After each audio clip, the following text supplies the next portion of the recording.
From as early as 18, he was already diving into the world of NLP, built an entire brand around it with 2.5k followers and still growing, helped over 6,000 students, and had a best-selling book, a calendar, a card game, and do-it-yourself book. This guy didn't only teach NLP, he turned it into a whole damn product line. But that's not even the full story. Because of this man literally is the pinnacle of turning your passion into a profession, he discovered also a passion for bachata, and he also went all in that. Not only just dancing it, but also competing in it, teaching it, and also built a course which he's selling on his Monetizable personal brand. He literally mixed two passions, both monetized, both thriving. And on top of that, he built a personal brand that is growing fast with multiple income streams running at the same time. NLP, bachata, products, courses, one-on-ones. This is what actually looks like when someone turns everything they love into a living. So in this episode, we're gonna talk about how he built all of this, what's working right now, and how he managed to do all of this multiple ventures without losing focus. So everybody, help me welcome Rubin Alaie. Welcome everybody by the Star Wolf Unity podcast. I'm here with a legendary guest once again, Rubin. We have met Rubin at the dancing scene again in bachata, and there was this just random guy that just came up to me and he just told me like, "Hey, you were also the guy that does NLP." I'm like, "Yeah, what's up?" "Yeah, this Rubin guy, he'd over there," and he showed me like with his finger, but I didn't know who he's talking about. And then you came, and then we started talking. And then after that, I saw that you are also busy with doing all of the NLP trainings and giving lectures and all of that and trainings as well. And you have even your own bachata teaching Instagram channel, which is growing very fast. And you have it feels like you have found a formula for that. But besides me just explaining who you are, you can explain way better because we have just spoken 2 times right now. And tell me about yourself and who are you and why did you choose NLP and also bachata to evolve and in your career and stuff? Okay, so why did I choose bachata and NLP? Yeah. First of all, this is way too much honor. But anyways, thank you for this introduction. I was actually looking very much forward to this because I found you a very good conversationalist. You're very easy with talking to. You're goal-centered, you're focused on goals, you're talking about goals, you're making goals come true, not only castles in the air, or just real work you put into it. So you're actually an NLP pro, so that's why I really looked forward to this interview. Thank you. So your question was, you asked something about Who is Rubin? Who is Rubin? First of all, how did you start your journey? Where did you come from? And Oh, nice. That's a very nice question. Where did I come from? Basically, my mother always had these NLP books in her closet. She always learned new stuff, and she loved NLP. So I got this NLP from my mother, and also dancing, which are the 2 topics you discussed and introduced. So both dancing and NLP are from my mother, and this is how I grew up with the idea that you should go to dance classes and you should learn NLP. Go learn NLP. So that's why it's my upbringing. Your mother said go chase those 2 or try those 2 activities. Exactly. Wow. And I kind of listen to my mother often. So Wow. Your parents play a big deal in your life. So that's with me certainly the case. Yeah. That's so interesting because your background is not Dutch, right? Yeah, we are Persian. Yeah, Persian. Yeah. And yes, especially in my culture, Turkish, I wouldn't see my mother saying hey, go try bachata, right? That's so unique to think about. Your mother is thinking very openly in that sense. And Yes. especially NLP as well. Yeah, we are. Persians are very liberal. Mm-hmm. That's basically the Persian population. Yeah. Awesome. So were you born here or were you born in Persia? Born in Kassel, Germany. Kassel, Germany. Yes, Wow. yes. And your parents are from the Middle Eastern. Yes. Wow. My parents are from Iran. Yeah. Oh. And then okay. And then why did you move to the Netherlands then? Because my parents had a opportunity to start their own business here, their own physical shop in Eindhoven. So our heart is in Eindhoven. This is where we grew up, and this is where the family ties to Eindhoven. Yeah. Yeah, I really like this place. I'm originally from Belgium. Oh, actually Turkish, but then we moved to first to Eindhoven, but then to Belgium. Most of my times I spent in Belgium.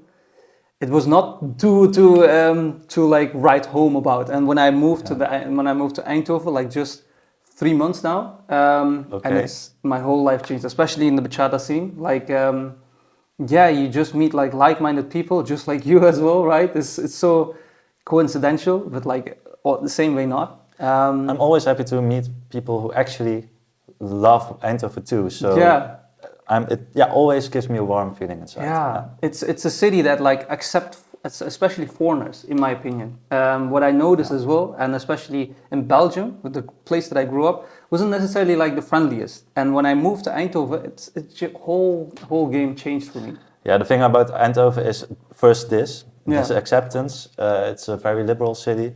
It's it's an extreme city. It's full of extremes, like extremely creative people, extremely successful people, extremely autistic people. It's like the number one autism dense city of the world. It's the number one city of engineers. So it's full of extremes, which I like. Yeah. I get what you're saying. Yeah, I can see that because I started to always notice like these people that go like either way to like people on the streets, so to say, and also people that are very like doing well and trying different things and like doing something on the street and to like build something up. It's crazy. Yeah, that's beautiful that you said that. So now I'm realizing that. Yeah, it has these qualities that we get to love about Eindhoven. Yeah, that's beautiful. Awesome. So now then you came to the Netherlands, and then when did this journey with, for example, first of all NLP start for you? Oh, that's so much fun. So first of all, my mother has it in her bookshelves, all these NLP books. Now, I followed her example and started to learn NLP. So I was 18 and I decided to learn it. Now, how did I learn it? With friends. So at 18, I had friends who were actually trying to improve themselves. I gathered them around and I figured I want to make friends who want to improve themselves. So I got with a group of 5 friends, and this was the time of my life because after school, after university, we hired a room, or we just sneaked into a room, and we had our laptops and a beamer, and we downloaded it with torrenting. Yeah, torrent. Yeah, we torrent downloaded. Yeah, so illegally downloaded the whole NLP practitioner training. From America, and a master practitioner. We viewed it on a big screen with our 5 friends. They were 18, 19, 20 years old. And we watched it, we saw them do the exercise, and then we did the exercise with our 5 friends together. Whoa. And this is how we learned NLP at 18, 19 years old. We learned how to like hypnotize each other and coach each other and do all the NLP techniques. And this is the way I learned the most. Yeah. Later, I decided to also get the formal official NLP education and training in America and here in the Netherlands. But there, I learned much less than with friends by ourselves who are actually internally motivated to learn something. Yeah. Because when you go to a training with teachers, there is a teacher and it's external motivation. So I recommend anyone who wants to start with NLP, just get, for example, my book, do the exercises with your friends. You will learn way more than paying for a big course, 3,000 euros, and sitting in a classroom. That's so funny that you said that because I am also a learner that I have to do physically, right? And just like listening to almost not always is like a lecture, especially when I was going to the practitioner and then the master and then also the trainer's one. I did 3. I also realized like when I was sitting in the lecture, it just bored me. Like even it's like theory, but it wasn't interactive enough, something like that. And I noticed that. And it's a crazy idea what you all have here. And I want to also talk about what you have here because it's just not, I just thought you had just maybe 1 book. No, man, you have like 4 books now and a calendar and then like, what is it? Almost 10 from the car playing games. And then this is also do-it-yourself book. Like, also talk about this, like, where did you come up with this time that you invested, and how did you find the time, and why all of this? Yeah, so you're all about entrepreneurship, I guess. Yeah, true. I know from what I see of you. So this is an entrepreneurial question. So your question was, how do you get the time to create so much products or services or what it is? Yeah. So I also made a lot of courses, books, games, coach cards, goal planner, calendar, and so your question is how do you get the time? Yeah. Before that, you also asked another question, but I forgot that. Like what are all these what we are seeing here? Yeah. So this is an NLP principle. The NLP principle is don't go for mediocre goals. This is not one of the main NLP principles. This is one of the NLP principles of goal setting. So when you set a goal, like I want to make a business, you have like 10 NLP rules for how to formulate a goal. Yeah. Now, one of these NLP rules is don't make it a mediocre goal. So don't make it like, oh, I hopefully finally someday will maybe make an ebook and give it for free to my friends. Or finally someday I will sign up for my local drama classes because I want to learn drama. Yeah. That's not a big goal. The big goal is I want to be on Broadway on a stage. Exactly. So make your goal big, also for entrepreneurial goals, like which is your focus with your business. You help people with entrepreneurship. Yeah. Think big, make big goals. Don't make a goal to make just one book. Make a goal to have a whole portfolio of products. So a whole assortment of products. So you can actually have a real business, make more turnover, more profits, help more people. I'm now talking in entrepreneurial terms, so turnover, profits. Actually, I want to help more people, reach more people, put something of yourself into the world. Yeah. So make it big. That's it. Yeah, and like I can imagine someone that is like just, for example, doing NLP or just doing anything for that matter, just so that either they like it a bit, but not enough to do all of this, right? Like this looks almost, you can only do, in my opinion, you can only do these much, create these much of elements and products if you truly love what you're doing. Like if you truly stand behind what you're doing. Most people, what I notice, especially when I'm coaching them, it's like they are putting almost sometimes 70, sometimes 80, but I don't think like you can just go to a normal part-time job and then just do your work and then come home and then still have the energy to do so, to do all of this and make all of this if you're just doing it just to get by. Exactly. That's one of the other rules of goal setting with NLP. Yeah. Is what you just said. So you have to do it for yourself, because you want it and know why you want it. So that's indeed another rule of setting a goal. What was your why then? So why would I want to do this is, first, I wanted to reach a lot of people. Second, I wanted to actually spread the news about NLP because I thought this is gold in my hands. I need to spread this into the world. I need to make it fun. I need to make people enthusiastic for it. So I decided to make a book. This is my why for this goal. I decided to make it funny. So I decided to put it into funny together with my friend Koen Aan, which is my high school friend. I decided to make it funny and teach NLP in a funny way. Like cartoons and stuff and drawings and stuff. Yes, so people get more enthusiastic about this is my why of why I wanted to do what I do and create the content or products or services that I have. My courses, online courses, are also very funny. So I teach NLP in a funny way. Yeah. It's full of real life references and examples that are really funny, and this is a funny way to learn NLP. Wow. Yeah. Wow. And I'm also curious, like, when did it exactly start? Like, when you're doing the courses, of course you followed some courses and you already started from 18. Like, when I was also the 18, I was just jumping from airplanes, not doing NLP or whatever. For me, it started when I was around 23, 24.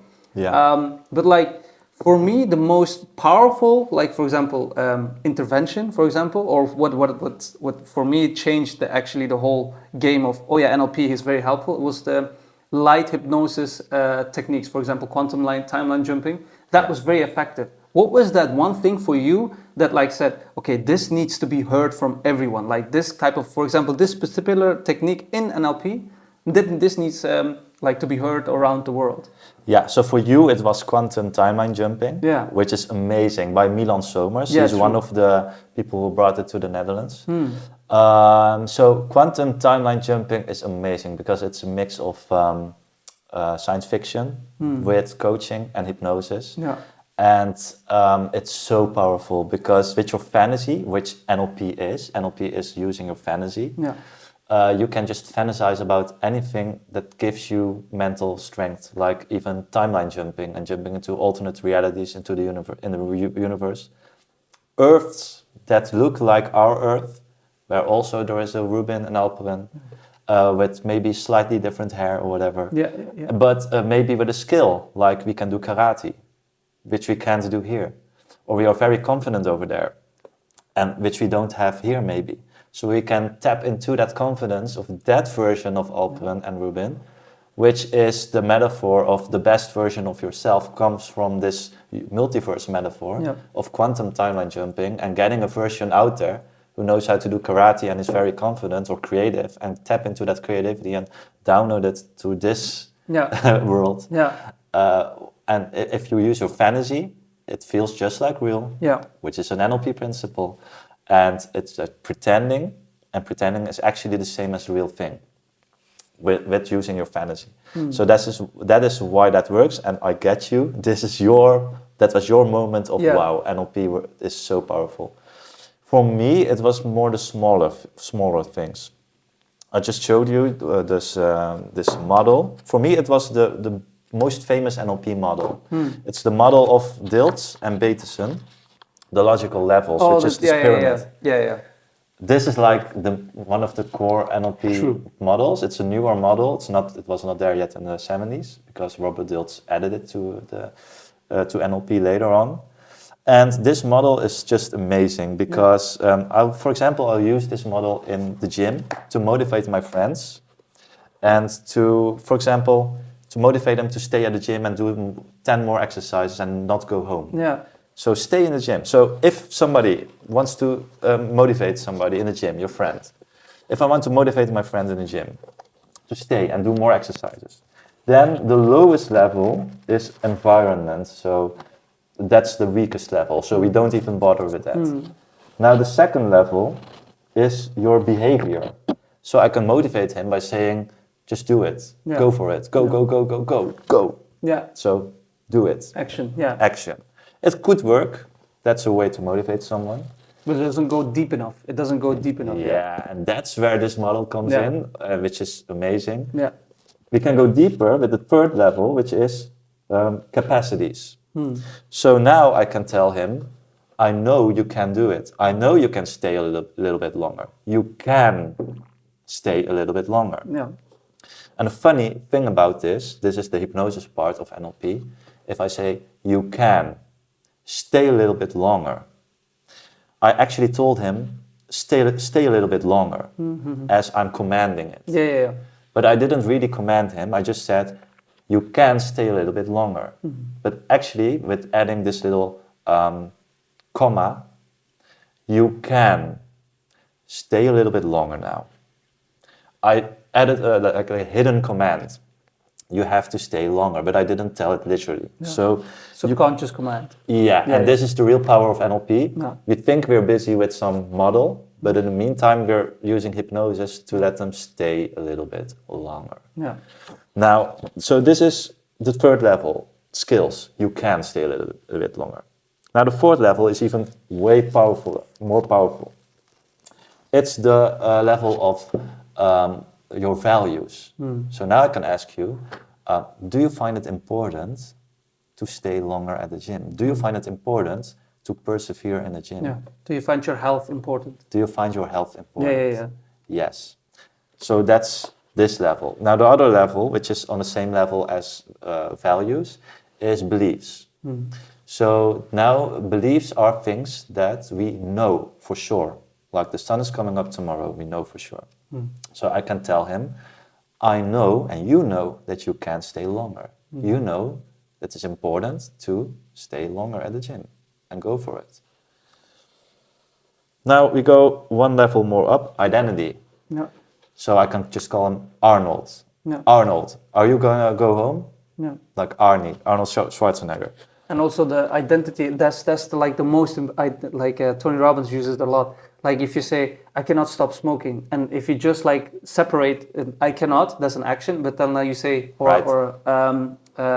you say, no, I am not a smoker anymore. If somebody asks you, hey, do you want a cigarette? You don't ask like, what brand is it? That's what the example that he uses. And the identity part, that stuck the most in me. Like, you're not a smoker. I'm not someone that procrastinates. You identify with that person, and that's what I like about the top one almost. Like you also like cancel out all of the rest. Like you don't, if you just change the identity, just like I'm the one who just stands up early. I'm the one who eats healthy. I'm the one who doesn't smoke anymore. And just like repeating that all the time and just like instilling that. That is what I've, at least in my personal experience, is one of the most powerful things about the pyramid, like the logic pyramids. Exactly, just like you said, the more higher you go in the pyramid, the more powerful it gets. Identity is like the second highest level. So you're right, this is the most powerful one. Your reputation, your identity. Yeah. This goes way back even to Dale Carnegie. When he says in How to Win Friends and Influence People. Oh yeah, I read that book. Yeah. Exactly, you give someone a reputation. You are someone who never gives up. You are someone who always perseveres. Identity, yeah. And everybody knows it. Yeah. And they live up to it. Now you gotta live up to it. That's crazy. Instead of you are someone who gives up, or I am someone who gives up, or I'm a chain smoker. Yeah. I am. Those words are so powerful, and then. Exactly, and then the words that come after, I am, that decides a lot. Yeah, it's like your subconscious mind your mind doesn't know the difference between the lie or the truth. Like if you say I am, it doesn't know if it's a lie or not. It just accepts it as the truth. That was the one thing I heard. Yes. And I also believe that because Hitler, that sounds so fucked up, but Hitler said if you tell a lie long enough, loud enough, and frequent enough, sometimes people are going to believe it. Like it's just like instilling it and just programming it, and then just this also works almost the same way, just like exactly the same way. Yeah. So words are actually powerful. Yeah. And fantasy is powerful, and pretending as if something is true is powerful. Yeah. It's almost the same thing. It's almost like the same thing. Yeah. So now we go to the highest one, which is even more powerful than identity. The highest one is mission in this model, and mission is, for example, I can tell to my friend in the gym, I can tell him, if you go home, what kind of example will you be for the other people, for your friends? Will they be inspired by you or not? Do you want to inspire people? What would you like to contribute to the world? Yeah. Please inspire me, inspire other people, and stay a little bit longer. Yeah. Even though I'm just saying it in a very nonchalant way, it's still powerful. Yeah, I know what you mean. It's very powerful. The mission as well. For me, it's when the mission. That's what I like always. I got lots of opportunities to even maybe do like jobs that were way more like good paying, so that I can find more stability. But I noticed that because of the logical niveaus, the pyramid, on the top one, my mission is to also help people like discover that they have power over them. And what I noticed is if that's the top one is always like strong enough, no matter like what type of thing happened in my life, I also had like difficulties, I always pushed through it because the top one is always like active. It's like clear. Clear is the most important one, what I know. And Alex Hormozi said the fears exist in the unclearness. The fear only exists if something is not clear enough. If it's clear, or if it's like seeable or see-through, if you can see it, then it's more doable, and it's more actionable, and it's more understandable. Exactly. So you get fear when you are not clear about your mission. You will get fearful, you will get anxious, and you will get stress. Stress is uncertainty. Yeah.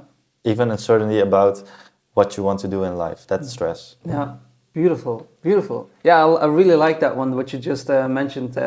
It also hit me a lot, and I'm also like subconsciously, like with the circle, like you have like conscious, acting conscious, and then what was it like, doing something, but then unconsciously, and then doing it while you're conscious of doing it, and then doing it while you're unconscious of doing it. It's like the circle.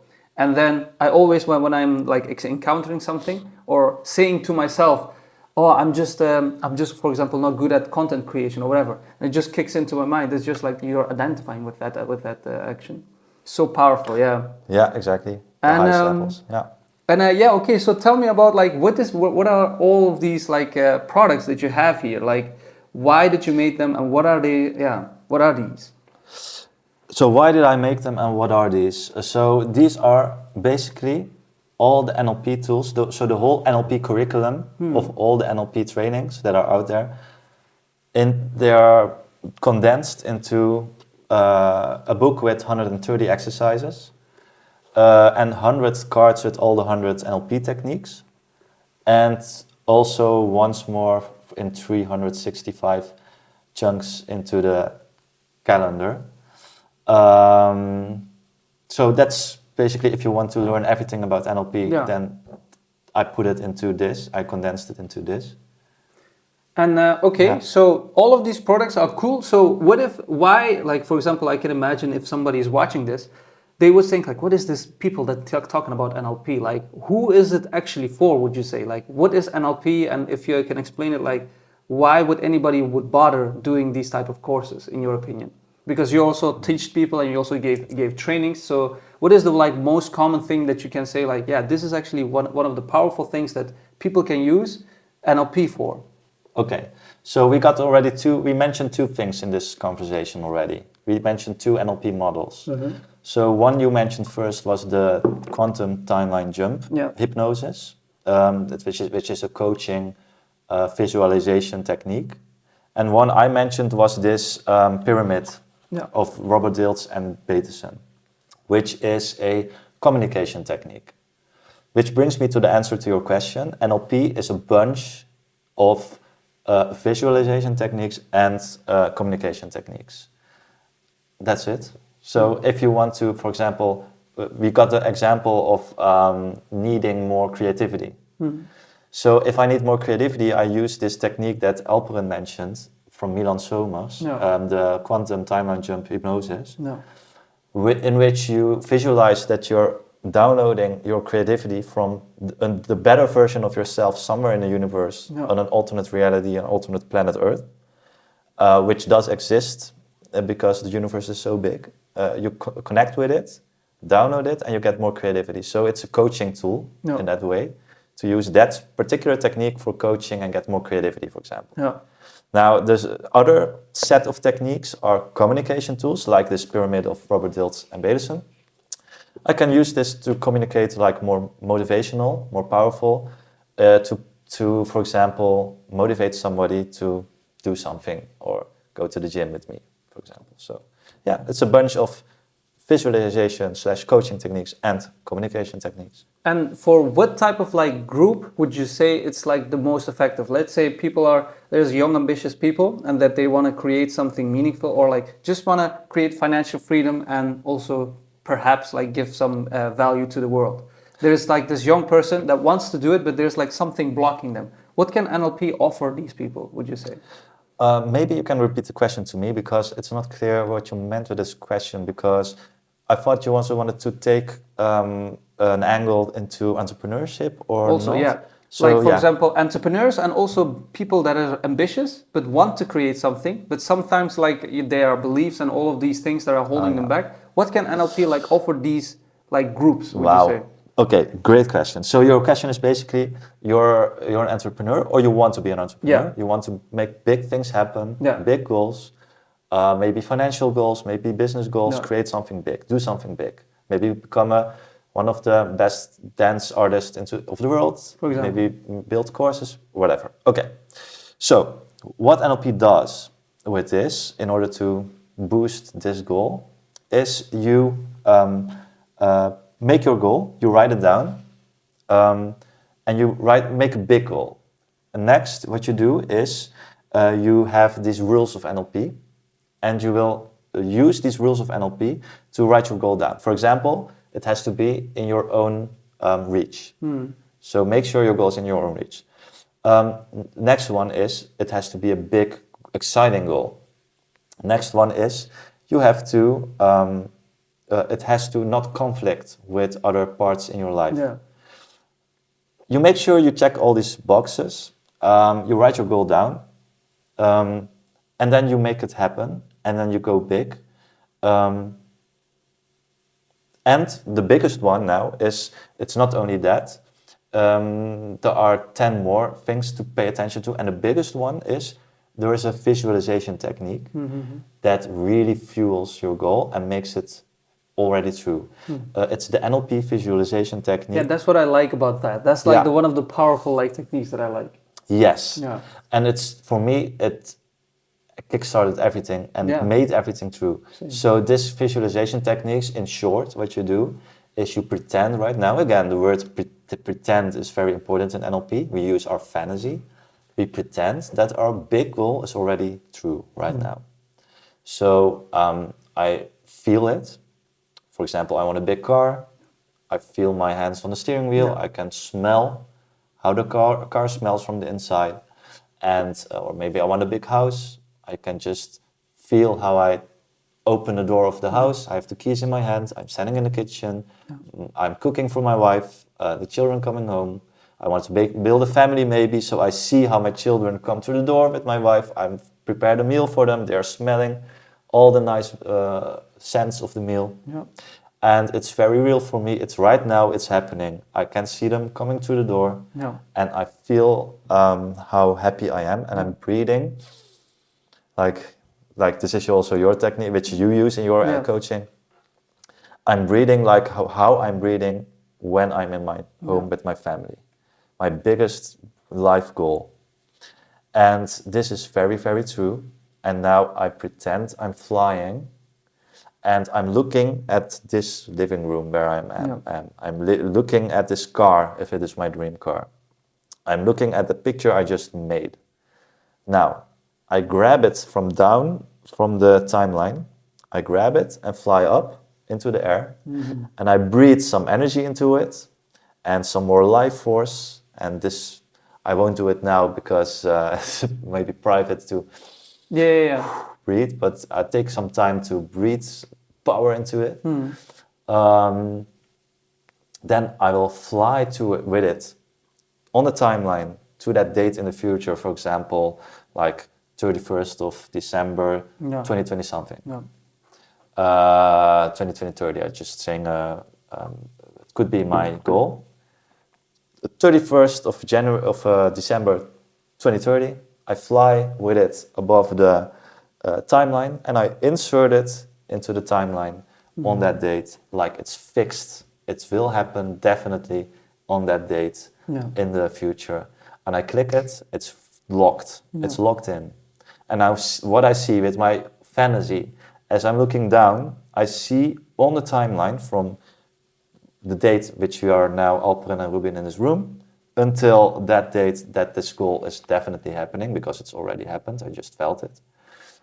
I see how the timeline is re-evaluating. All these little things are changing on the timeline, and because I can see it with my fantasy, how everything on the road is coming together to lead me to that. And it's all subconscious, so I just see it with my fantasy. I don't need to know exactly how I will get there. And then I see it, I'll come back, I fly now to the here and now and do a little closing exercise. And I let it go, just let it go. The visualization is done. And this was in short how I do it. And in short how I teach it in my book and planner. It's also on YouTube. If you go to my YouTube channel, you can see how I teach this technique also to a group. This is the number one way for entrepreneurs to make their big goals happen. Wow. Yeah, that's an interesting take, because it's like everybody uses their own flavor to have these interventions. And just like you mentioned, it's a very different perspective that like taking the car and just putting in the future.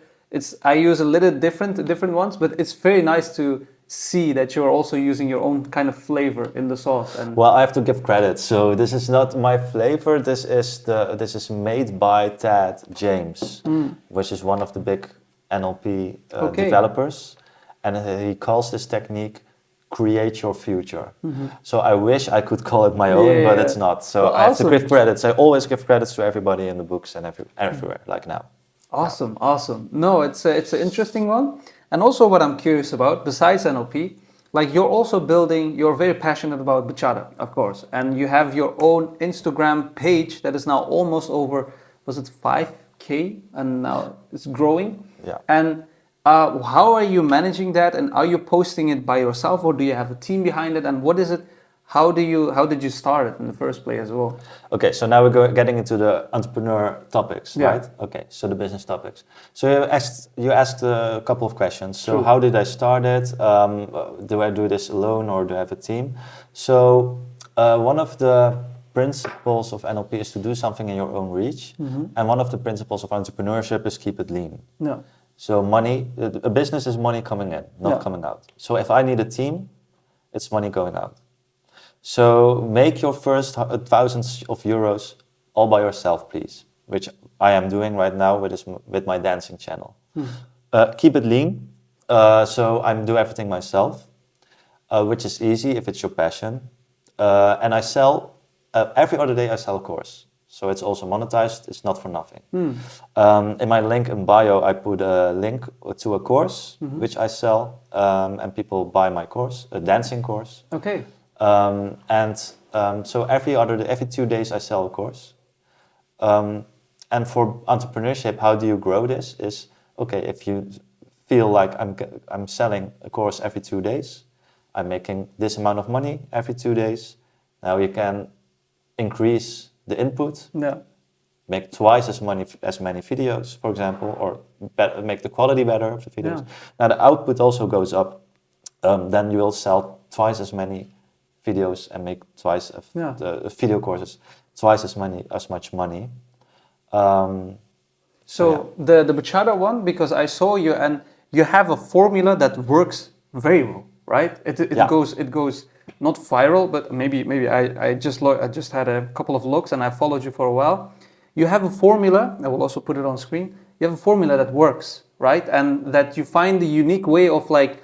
Everybody, some people can also make those dancing videos, right? But you make it so that it's also some people get something out of it, right? And it also feels unique in a way because I never see it most of the time in other places. Like, how did it start and how long have you been doing this actually? Also the Bachata Bible it was? Yeah. I will also put a link in the description. Yeah. Okay, so the big answer in this is use NLP for your life goals. Because if you use NLP to only teach NLP or only give NLP coaching, that's called a pyramid scheme. You're playing a pyramid scheme if all my life would be around NLP. Yeah, just repeating what the other guy said. Just bring it over without doing anything with it. Yes, exactly. A real teacher lives the example, walks the talk. A real teacher, which I try to do so often.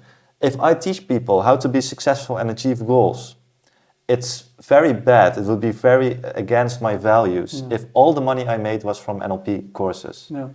Because then I'm teaching NLP and how to make money with your business, coaching people how to make money with your business, while 100% of my money comes from NLP courses. That's very wrong in my eyes, which unfortunately a lot of people are doing. Yeah.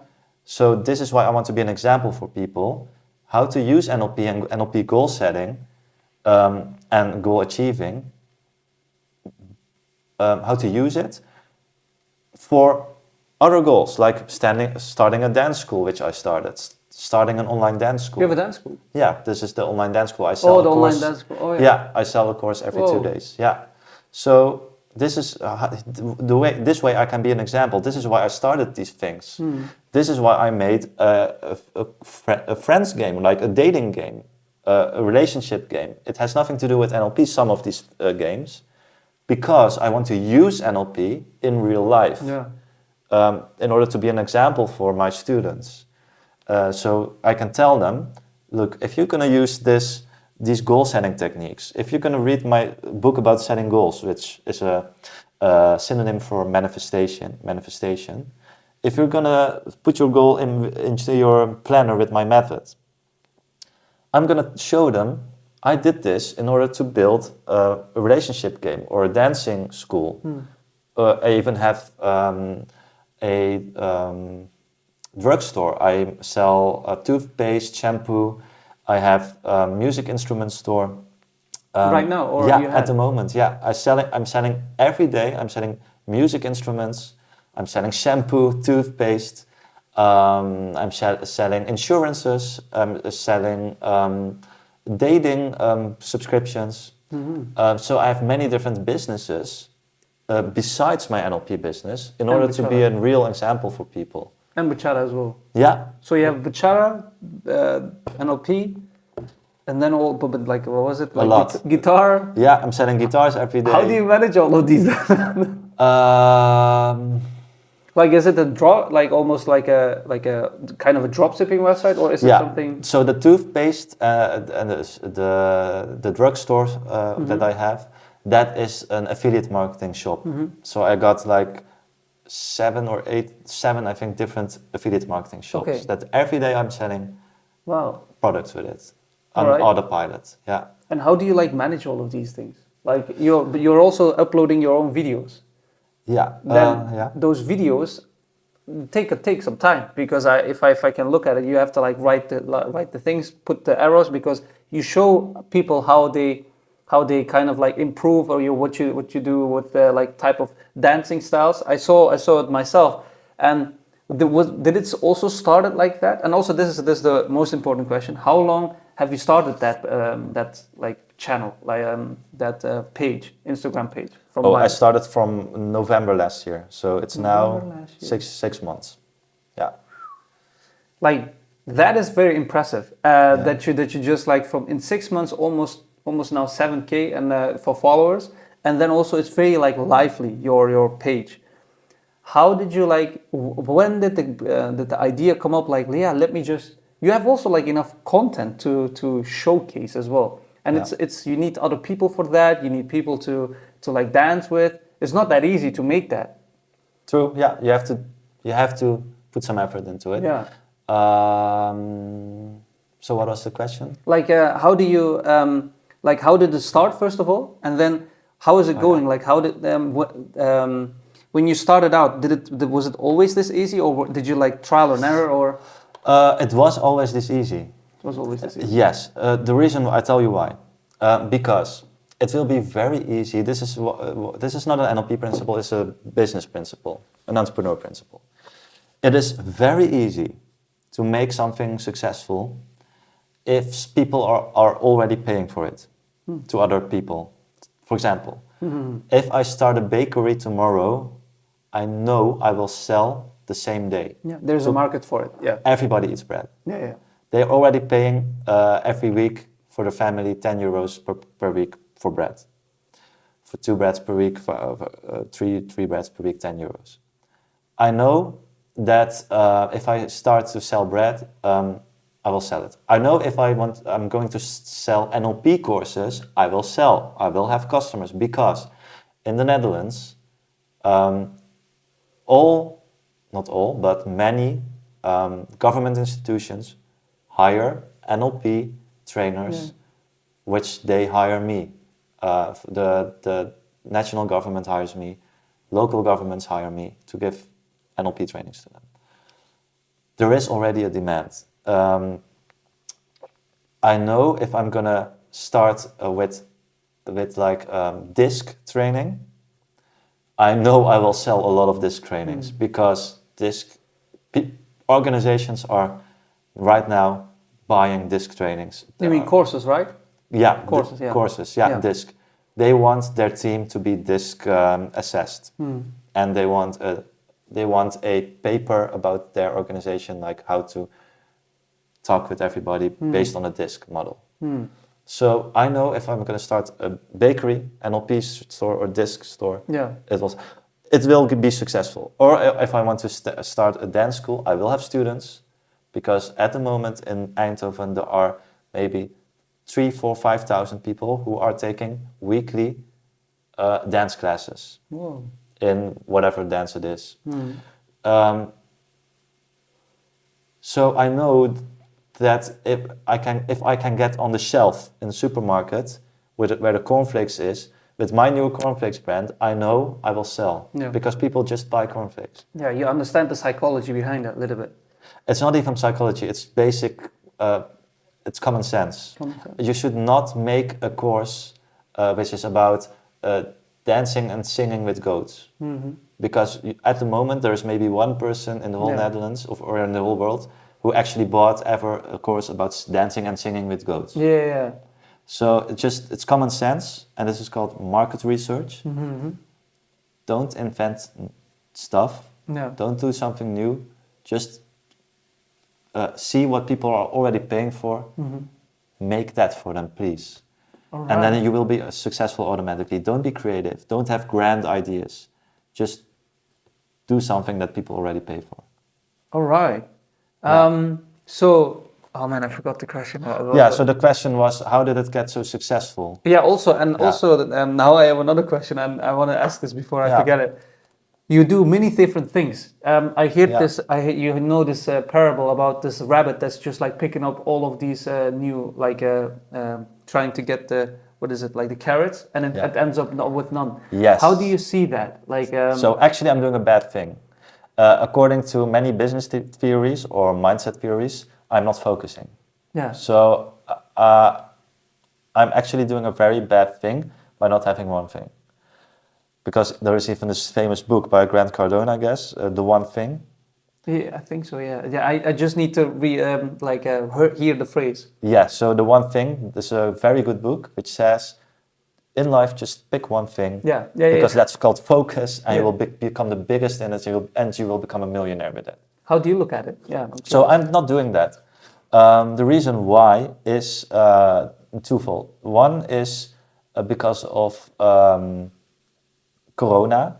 You saw that people who applied the one thing and it just got eliminated, like they started a restaurant and that was all their life savings went into it. That fell away and they had nothing left. So the one reason is to have different kind of activities with your business, so you can still operate when something falls out, and always something will fall away. It will happen. It's a law in business. As soon as you're successful for 2 years, it will die away.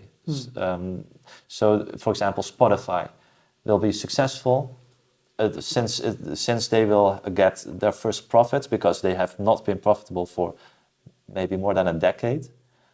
As soon as they got profitable, they know Deezer is coming up, for example. Competitors are coming up. Or as soon as something gets successful, some world trends are going to change it. So that's reason one. I wanted to differentiate and keep helping people in many different ways. And reason two is this famous quote by Napoleon is quantity is a quality in and of itself. So some people say just focus on quality, make one thing, focus on one thing. But Napoleon had a very different strategy. Quantity is also very powerful. If you do a lot of different stuff, if you have 10 businesses who make a little money each business, all together they make a lot of money. And now I'm talking about money because of the... of course. You have a business audience. No, we have to live. I mean, we have to keep this life running. There's nothing dirty about money. Yeah. Exactly.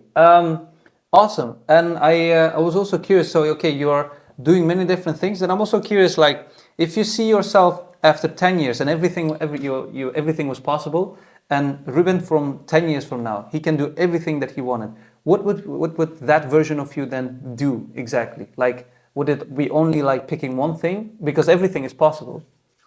What would he be doing? In 10 years from now, I would just be a family man and think, I'm gonna be a stay-at-home dad. The thing is, in 10 years' time, look, in 10 years' time, I strongly believe that this whole industry will not exist anymore because of AI. So I think that we're gonna wrap it up. Our whole goals. I need to wrap it up in the next 1 or 2 years. I need to keep giving my gifts to people. I need to, keep being there for people. I want to give trainings for people. I want people to call me. I want to have groups with people and contact with people and help them with NLP. Yeah, However, your approach is going to just change. And how will it change? Well, very easy. Only human contact matters in 10 years' time. People will not pay for information anymore because AI is providing all the information and online courses in the future. So people will pay only for human contact in the future.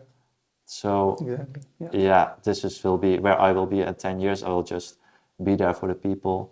So no passive income. Sorry guys, I will just present my face to the people. And be there for you. And what about the bachata? Like, do you see yourself still in 10 years, like doing still bachata and helping people also learn? Or is it like something like, okay, just this is the passion now and I will see how it goes in the future? The Bachata Bible, my Bachata online dance school, will be something that I think I will eliminate it in the next 2 years. Okay. It will be one of the examples of how to apply NLP goal setting to make something big happen and to achieve your biggest goals and dreams. Once it's done, once it will make a lot of money and have made people happy all over the world, I will just terminate it and cancel it because then mission achieved, completed. And at the moment, I get weekly DMs from people all over the world who are so grateful with the course, and so I also make screenshots of them, put them on the products page where they can buy the Bachata course, and so people are just very grateful for the course, and for the next 2 years I will keep helping them, and after that people will find AI online courses, I think, about dancing and bachata.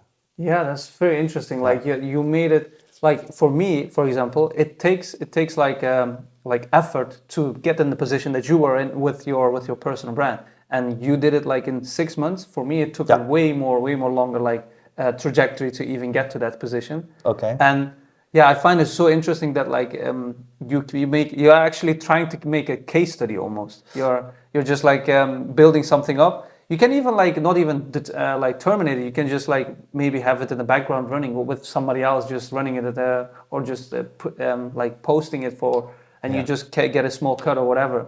That's very cool. But you have like it almost seems like you did it naturally, and that is what I really like about it, because most people like very struggle even to get to that position that you're in, and you did it in 6 months, and to like make this amount of success, but just almost feels like intuition, if I hear you correctly.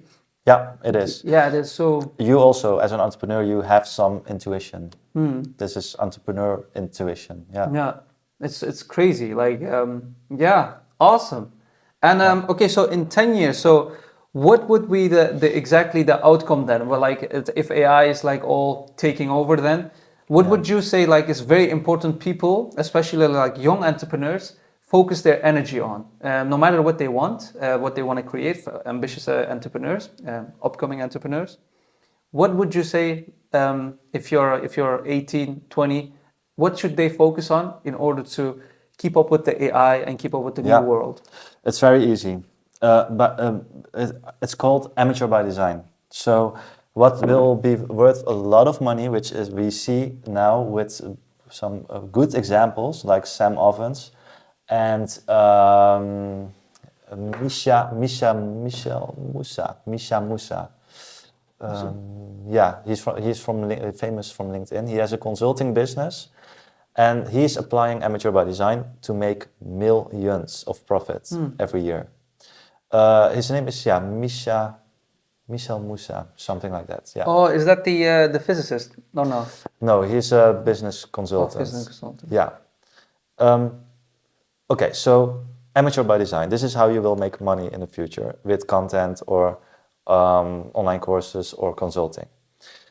You will present yourself as an amateur because if you present yourself very fancy or very good looking visuals, you cannot compete with AI. Yeah.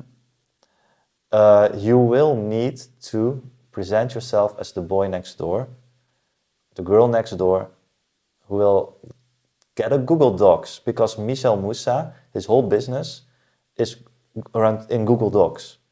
He makes millions by only using Google Docs. So if he's going to sell you something, he will not show you a fancy sales page with fancy visuals.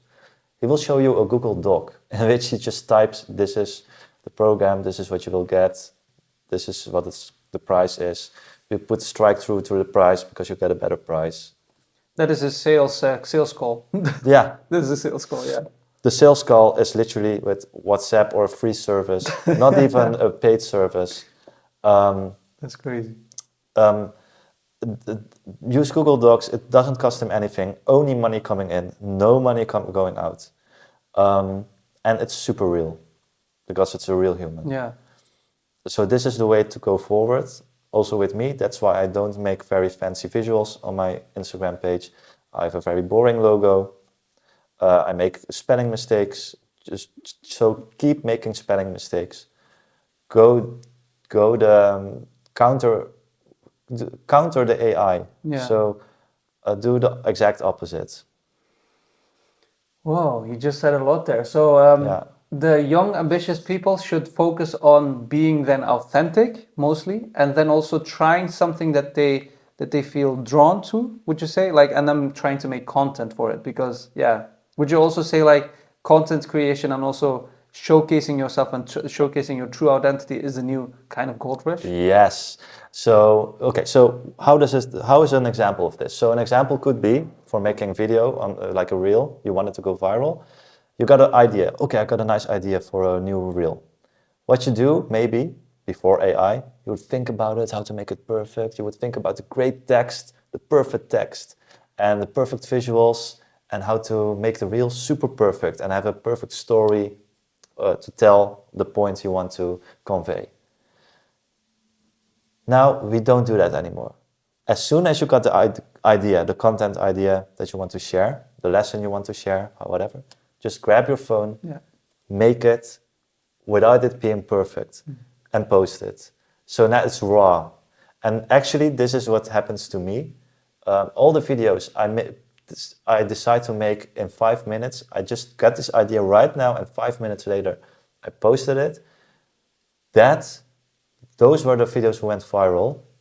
But all the videos I premeditated so much and thought, whoa, this one is perfect, it will go viral because it has the perfect message. It flopped. It flopped, and only a few hundred people saw it, while the other one, 10,000, 20,000, 30,000 people saw. Which got me like two or three sales out of one video.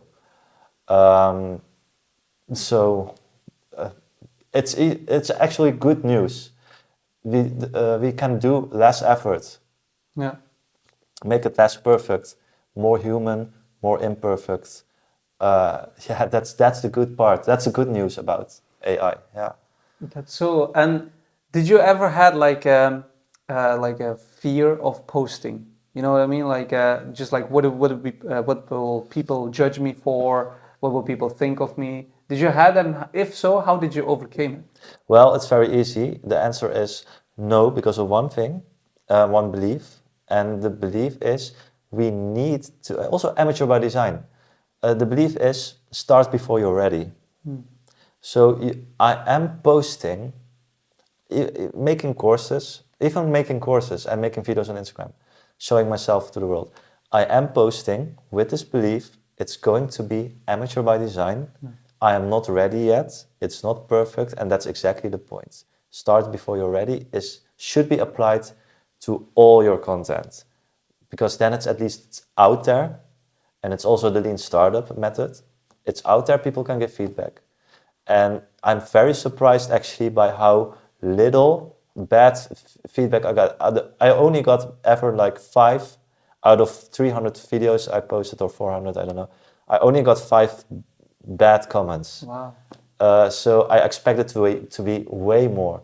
So it's the funny thing is, if you show up imperfect and with start before you're ready applied, Yeah. people will love you even then. For the authenticity, yeah. Yeah. Yeah. Wow, that's Yeah. and also like let's say someone doesn't even is clear on what he actually wants to build a personal brand about, or wants to, because I also believe there's also very strong beliefs of strong affinity. You will create financial, and like you're selling even your course from the passion that you have, that which is bachata, right? Which you truly love, and you just created something that people find valuable enough to invest in. If somebody wants to do that, but he doesn't really know what he likes or what he wants, what steps can that person take, or he or she, in order to figure out, first of all, what he likes, and then what he want to post about? Okay, that's a great question with a very simple answer. The step you take is you go figure out what people are already grabbing their wallet for and throwing money at. What are people throwing money at? And go make that. Because I do not want you to follow your heart. I do not want you to follow your passion. I do not want you to have great fancy ideas about yourself, about your creativity. Because I'm not creative, you're probably not creative, you're not going to invent something new, and if you're going to invent something new, then other people will steal it and sell it. No. So please don't go that route, because we have this narcissistic belief that the world is all about us, Yeah. and that people are waiting for us. This is very narcissistic.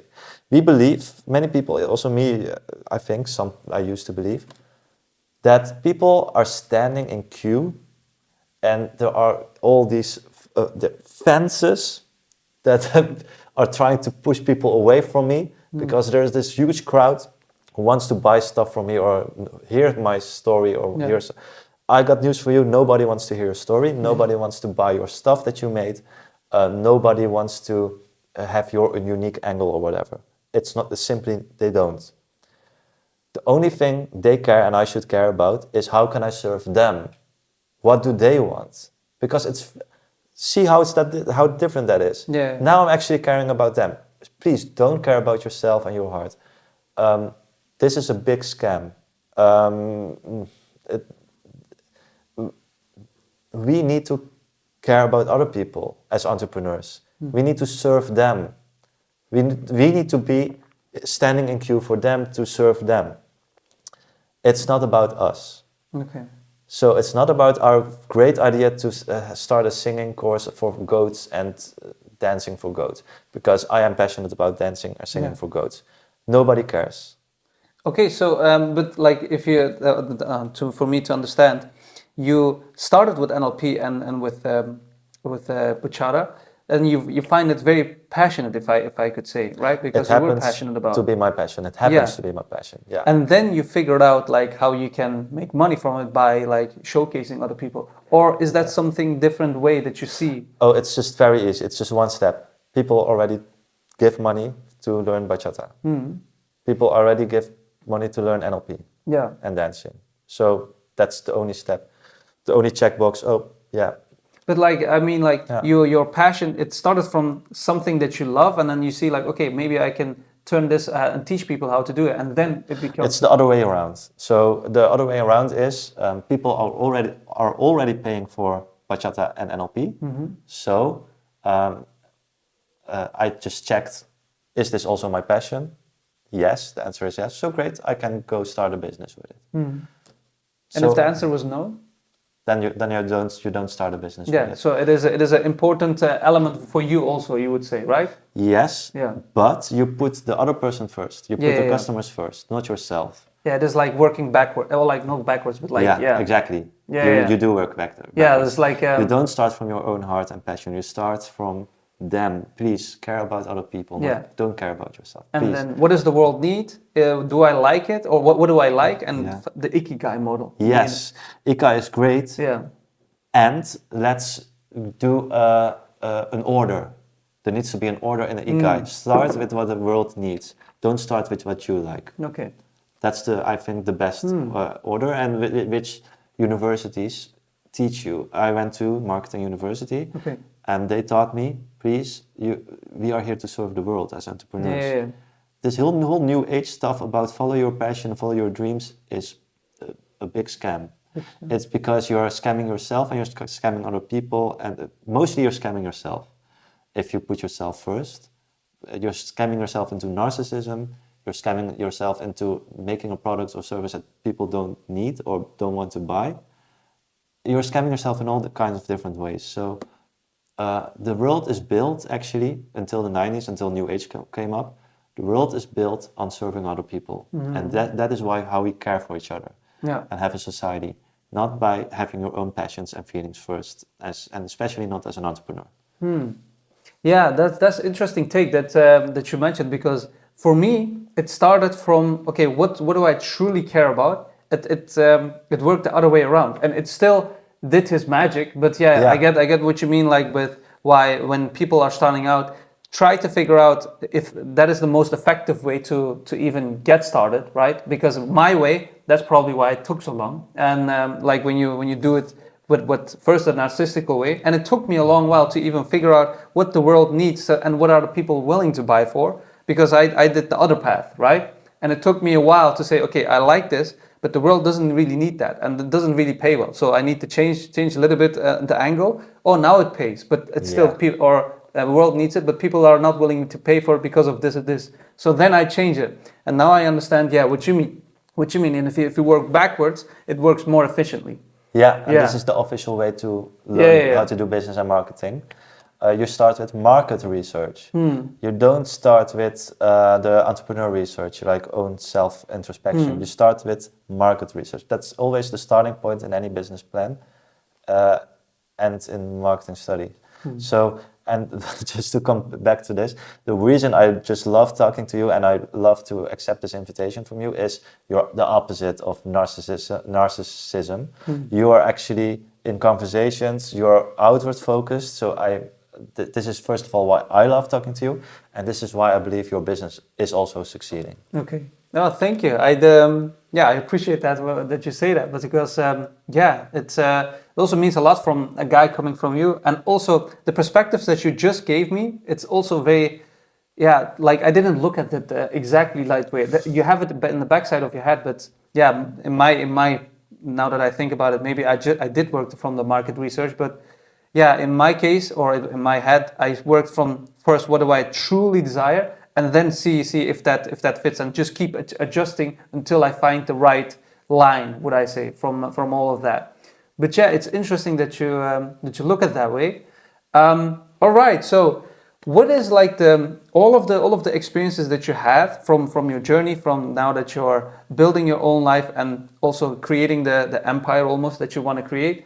What is like the lesson that you would give to your younger Robin, that is also in his 20s or 18, that was also starting out from making those or like pirating from torrent and just showing that? Like, what would your advice give to that version that is also like struggling to figure out what he likes to do?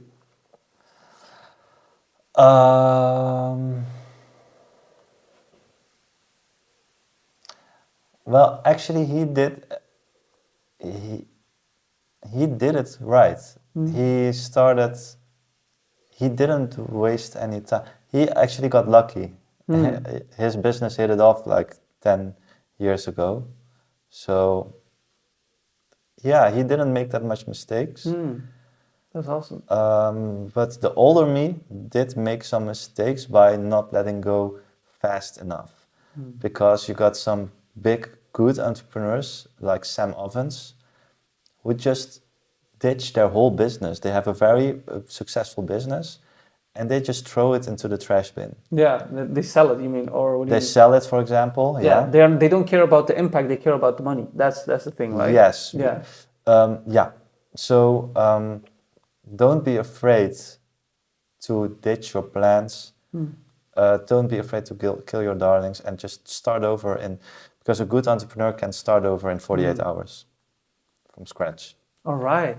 So don't get too attached. Would you Yeah, say? I'm very attached to everything I made. Like I feel like, Yeah, oh, me I'm too, very yeah. sad if I need to, not print a new version because of the storage costs are too high. So I have to not, I have to terminate this part of my business. I would be very sad, but I must not be sad. Yeah, I Yeah. get what you mean. It's like Elon Musk has said, like it's like your child almost. Yes. Yeah, I get that. It's difficult, but you have to Let go. let go once your child is like an adult Yeah, or who needs to stand on his own. You have to let go your child also. I get what you're saying. Interesting. No, Robin, that was our time. It was very interesting and a very inspiring conversation. All of your links of your, for example, your products and also your Instagram account, I will put them underneath the description. If you don't have anything else to share, I would like to thank you for once again for inviting me over. And we will probably speak soon enough. Definitely. So the only thing I have to share is thank you for having me on your platform, like giving me this platform, giving also other people your platform. I saw your others, I saw 2 of your other interviews. I know you have much more now. Thank you for giving this platform to people and being there for them and not for yourself.